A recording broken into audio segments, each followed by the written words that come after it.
Manakmul to eh. Putang ina mo, Mac! Buisit! Ano, nabulaga kayo. Kasi dala-dala niya yung t-shirt, oh. Oh, bumalik! Oh, tayo na, naririnig yung sinabi mo dyan. Ano sinabi niya? Rinig niya eh. Totoo naman yan. Totoo naman siya sabi ko eh. Hindi kahit sa akin, sinabi ko hindi ako sa kausap ni Mac, ako kausap ko siya nakaganon, pero hindi sa akin, hindi naman 200 yun.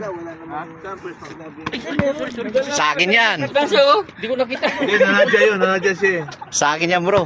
Ha? Sa akin yan. Sa kanya. Sa kanya yan, magkasama sila eh. Bakit hindi ka doon sumama kayo? Hindi ba ako ng surprise nga? Mahalata eh.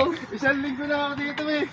Ginawa ko sa lugar. Chat na namin ah. Oo nga, palis na. Process na yun, papalis na yun. Di makasama pala kay Martin. Oh, sa akin yan, sa akin yan. Di sa sisiya? Oo, kasama na namin. Oh, andyan na. Oh, di ba? Walang may isang buwan. Nandito na. Inano ko. Ni-request ko, kaya mo.